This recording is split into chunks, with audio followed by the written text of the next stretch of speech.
We're going to review atomic structure today, which includes periodic trends, PES, some of the newer topics for the AP exam. Couple things I want to remind you of, some basic equations, many of which are provided to you on your formula sheet. Speed of light shows the inverse relationship between wavelength and frequency. Speed of light would be provided to you and just rounded off at 3 times 10 to the 8th meter per second. Remember, whenever you're dealing with a formula that uses speed of light, your wavelength needs to be in meters. It'll probably be given in nanometers, and you need to know that 1 meter is 10 to the 9th nanometers. So be familiar with that simple conversion. If you're calculating energy, energy change is equal to Planck's constant, also constant that'll be provided to you. That unit is written a little funky. It's joules times seconds. So the change in energy is equal to Planck's constant times the frequency. You can see the direct relationship between energy and frequency. Keep in mind you also can do a substitution here. You can replace frequency with speed of light over the wavelength. So the wavelength and the energy would be inversely related, and that's the formula shown here. I'm not going to worry about de Broglie's equation. It's not something that's assessed anymore. Have to gamble a little bit. We'll let it go. Shown here is Bohr's model in regard to electrons being in orbits. We know that's not the case because we know electrons are in orbitals. But what this diagram clearly shows is that if an electron moves away from the nucleus from a lower to higher principal energy level, energy is absorbed. In contrast, energy is released when the electron moves from a higher principal energy level to a lower one. If it moves to the second principal energy level, that's when you can see it because it would be in the visible range. The Lyman-Bauer and Paschen series don't really think that's an issue anymore. We'll let it go. But you do want to be aware of the electron transitions, and we'll get there in a minute. Beer's law, semi in here, we did it a little later in the year, but you certainly need to know Beer's law. You saw it on a pre-lab, you saw it on a lab. You have to understand the relationship. You could get a little question on this, even a big one, where the absorbance, no unit on absorbance, is equal to molar absorptivity, path length, which is typically 1 centimeter, and the concentration of whatever it is you are analyzing. Note the direct relationship between absorbance and concentration, and again, the more colored the solution, the greater the absorbance. And if you are going to be looking at absorbance, that solution cannot be clear. So you can't have something like sodium chloride. You'd have to have a solution that's colored, like cobalt 2 chloride. So some type of solution that is colored. It cannot be clear. PES is an extremely useful tool. Now again, go back and review there a little bit. There's a reading on Edline that is not something you will find in most college chemistry textbooks, but it is assessed on the AP exam.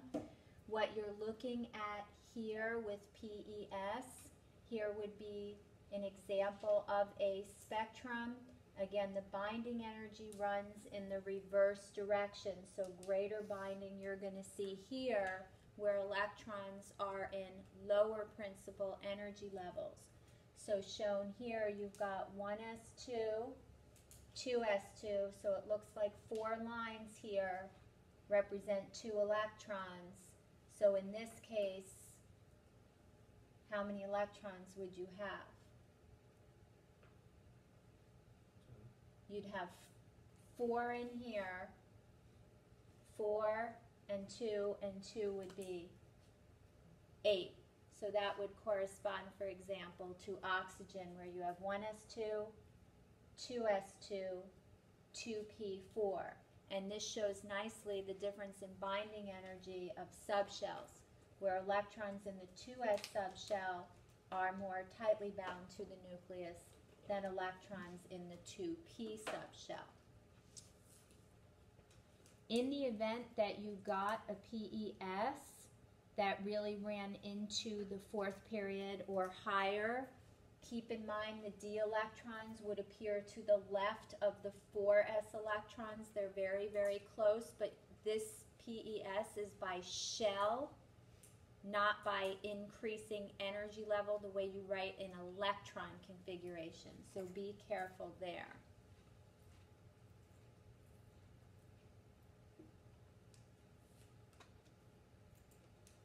And I'm going to backtrack for a minute because I do want to remind you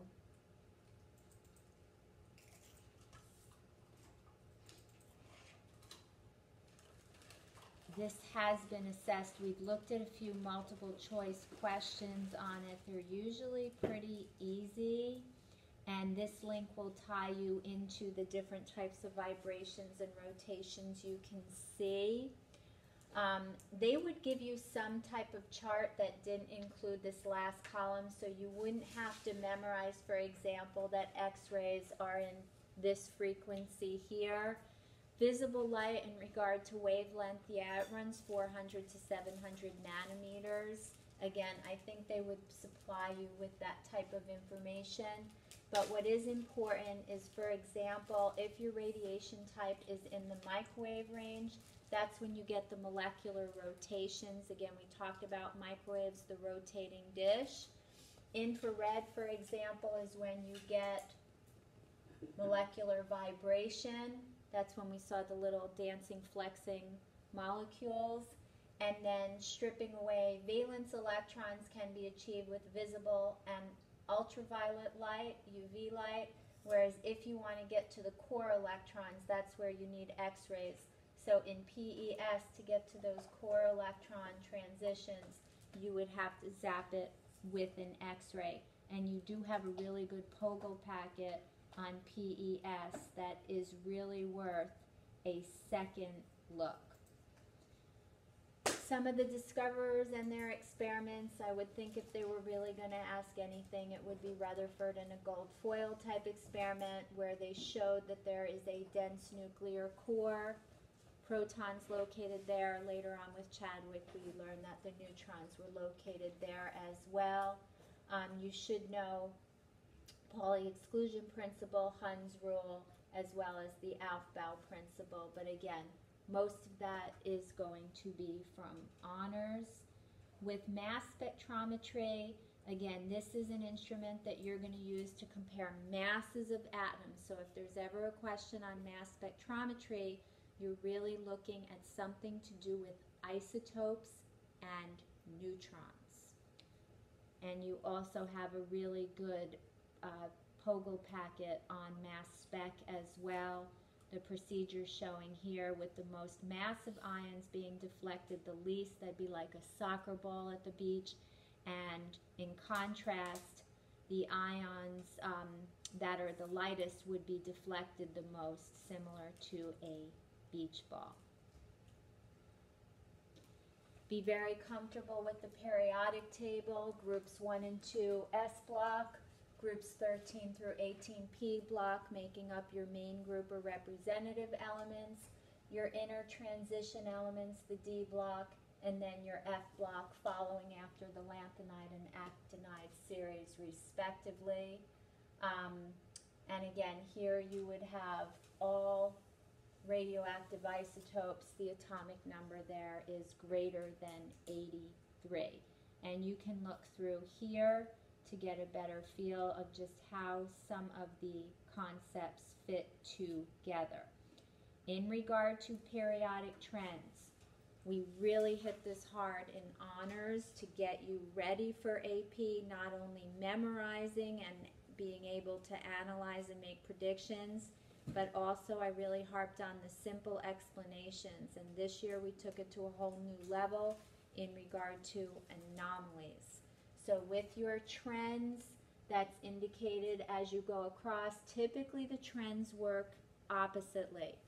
The radius decreases as you go across the periodic table due to the increase in the effective nuclear charge. the valence electrons are drawn tighter to the nucleus, hence the smaller radius.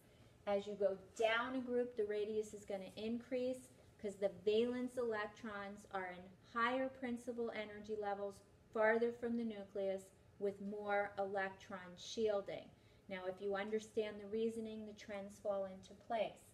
As you go down a group, if the electron's in higher principal energy levels farther from the nucleus, then clearly the ionization energy, the energy required to strip an electron, or the energy used to strip an electron from the outermost shell, that is a valence electron, will decrease as that valence electron is farther from the nucleus with more electron shielding. In contrast, as you go across a period, the ionization energy typically increases due to the increase in the effective nuclear charge. The valence electrons are drawn tighter to the nucleus, thus more energy is required to strip them away. Now, we do know there are some anomalies there, which we'll get to. Electron affinity is the energy associated with the attraction and holding an electron you did not have previously. Increase across a period due to that increase in effective nuclear charge, decrease down a group due to the electron being attracted to a higher principal energy level farther from the nucleus with more electron shielding. Also, it's come up in the past, ionization energy here is going to be endothermic, electron affinity, typically exothermic. There are a few anomalies there, so don't be shocked if they show you that.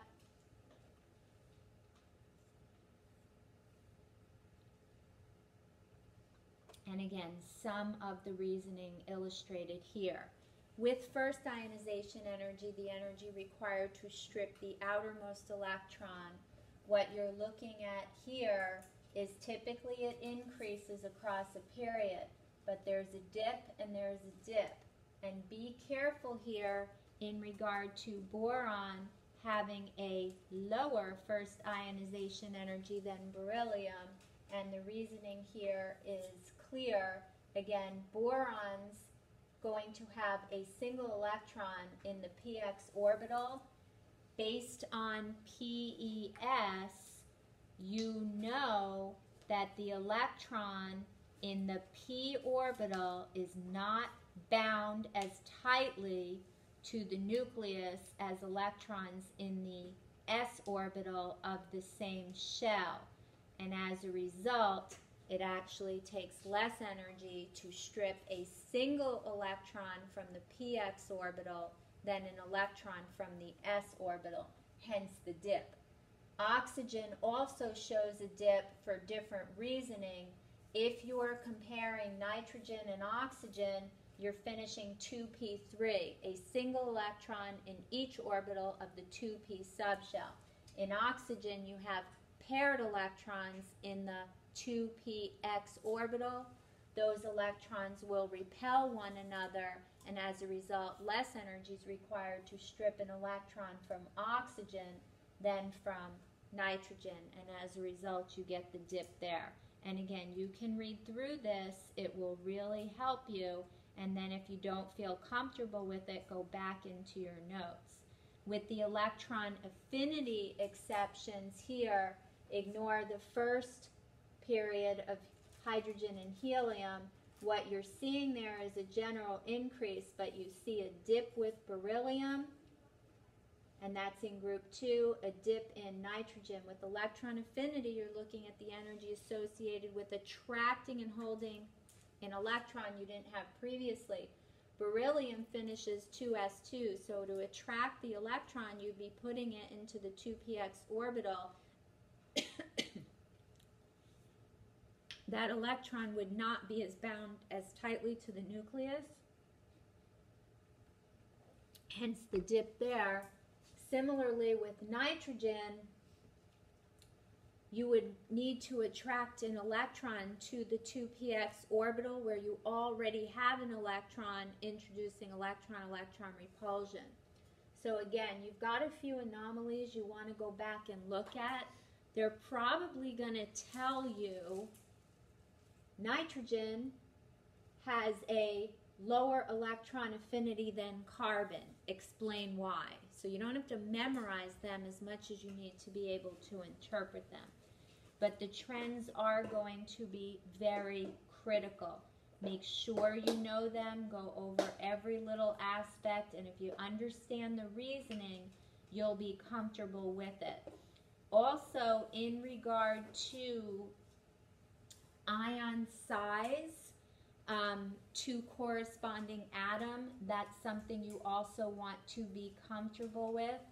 And you're going to see that in the question that I selected for today to make sure we understand some of these concepts. This is from the 2009 exam. You're welcome to look it back up. If you're having trouble pulling these up, let me know. I'll make a whole folder of them for you on Edline with the questions and then the scoring guidelines. It won't take me long to do. I have it in one folder. I do have to upload them one at a time. It might be easier in the Google Classroom. I could grab a whole bunch, but it might make a mess out of it. Does it make a mess out of a PDF? I'm not sure. Yeah, if it's a PDF, this may be the one instance where Google Classroom, I probably could ram them in there really quickly. So that would be easy to do. All right, consider sulfur and sulfide ion. Write the electron config of each species, and they're giving you an example there. That should be a no-brainer. Go for it.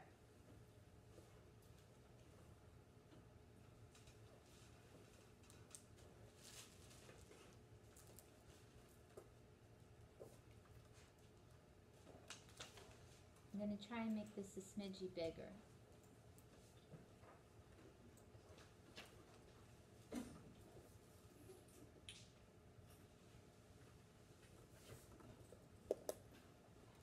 Dr. Kiddush, Yep. can you shorthand? Well, they didn't show it to you as shorthand this time, so I wouldn't. But usually it is fine. I'll take a look at the guidelines in a sec. Usually it's fine. And I'll mention something in regard to your practice exam at the end.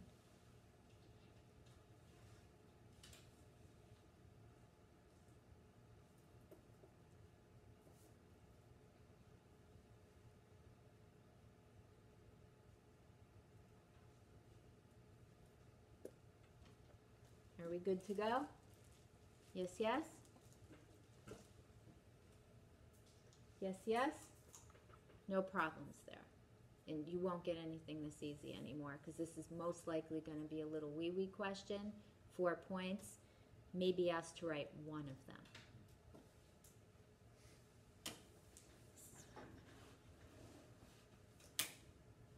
Explain why the radius of the sulfide ion is larger than the radius of the sulfur atom. Take a minute. I'll put the question back up in case you need to reread it.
something like this.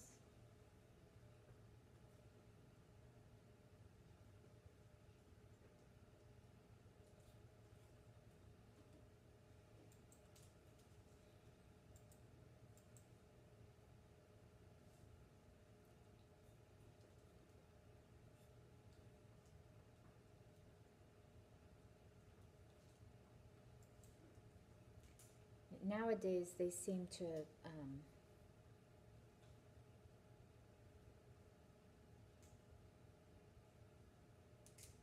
that would be a messy thing to do in Coulombic attraction. If you only took radius into account, but that might be messy. In regard to what I'm seeing on the scoring guidelines here, they did take shorthand. That was your question. So go for it. They're saying the nuclear charge is the same for both species, but the 8 valence electrons in the sulfide ions experience a greater amount of electron-electron repulsion. All right?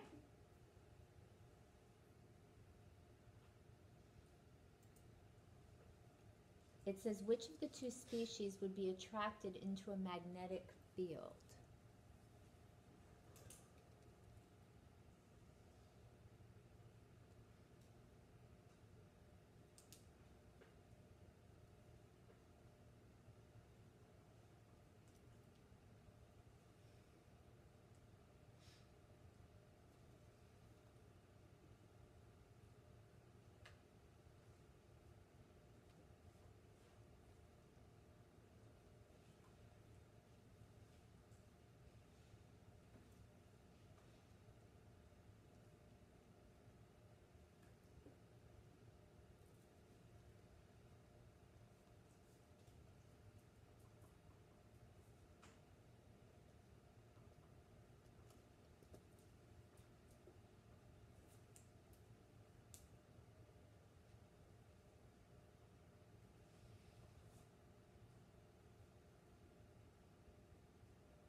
What do you got?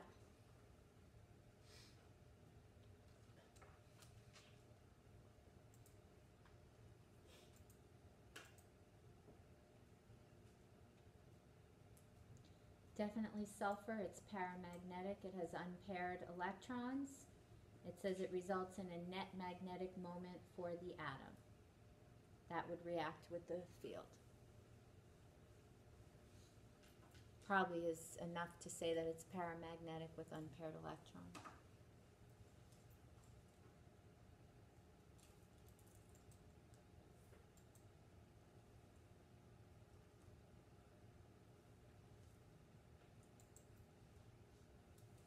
All right, it says the sulfide ion is isoelectronic with argon.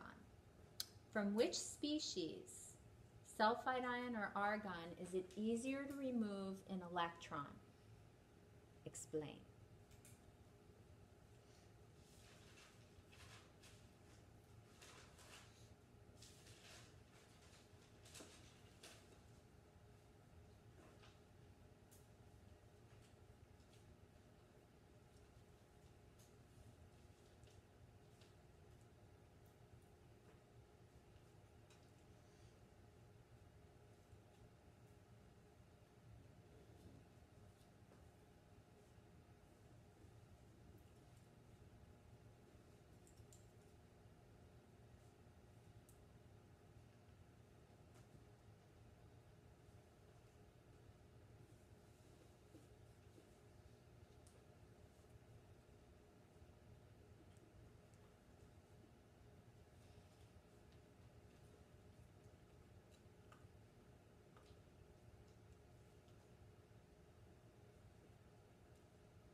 What do you got?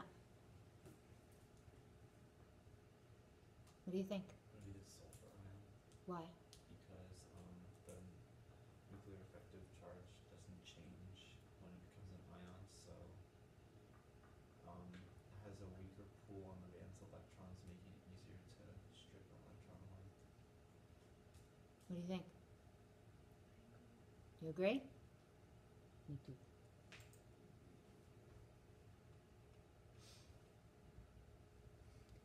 So it says it requires less energy to remove an electron from a sulfide ion rather than an argon.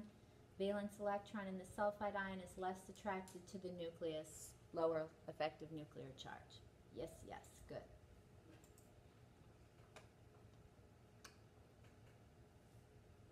This question starts to go into bonding and IMFs, but I think it's a good idea. We're going to be taking a closer look at that later on during a lunch review, but it's really important to understand how you get linkage of concepts assessed throughout many questions. It says in the hydrogen sulfide molecule, the HSH bond angle is close. I don't know why it says that because it'd be 104.5, but okay. On the basis of this information, which atomic orbitals of the S atom are involved in bonding with H? This is a little bit odd.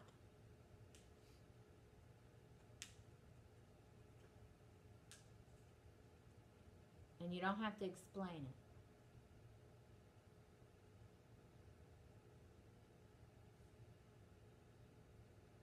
What orbitals are there? S, So S. P, D, and F. So what do you think? S. Which one? Both?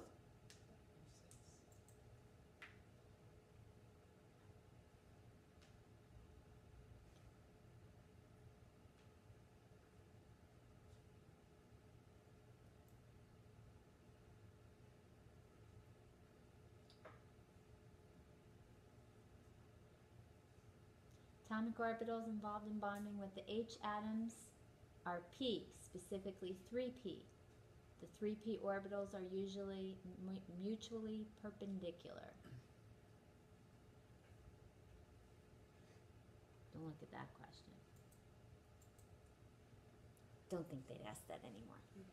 Two types of IMFs present in liquid hydrogen sulfide are London dispersion forces and dip-to-dip.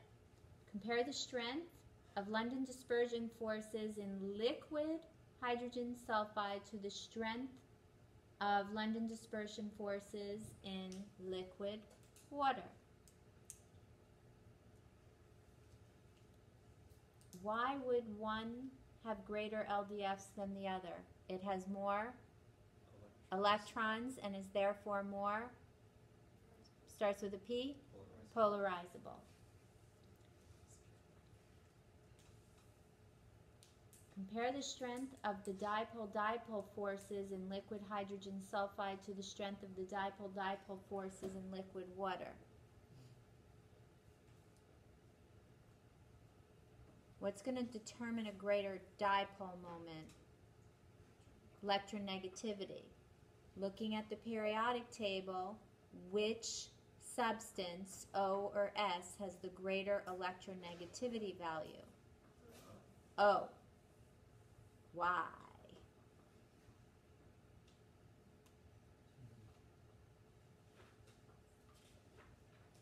Because it's smaller. So, So the electrons are bound more tightly to the nucleus.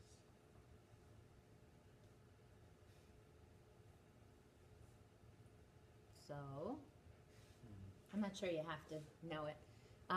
In regard to O and S, you do know as you go down a group of the periodic table, the electronegativity decreases. Let's see what they have. In regard to the London forces, we were talking about electrons and polarizability, so I think we were right on the money there. And the strength of the dipole in liquid hydrogen sulfide, weaker. Net dipole moment is less than that in water. And that's based on electronegativity difference. You would be fine there. However, why would water boil at a higher temperature than hydrogen sulfide? Because it has hydrogen. You got it. And when you're comparing the strengths of IMFs of those three, LDF, dip to dip, and hydrogen bonds, which IMF is the strongest? Absolutely. All right?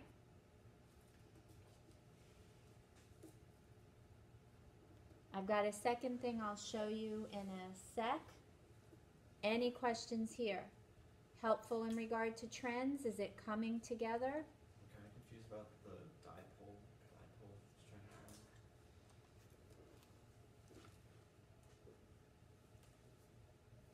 You don't have to be able to calculate dipole moment. You should know that the dipole here, running in this direction,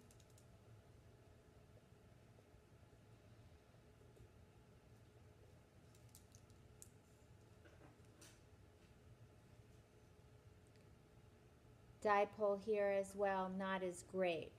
Electronegativity, the two most electronegative atoms are fluorine and oxygen.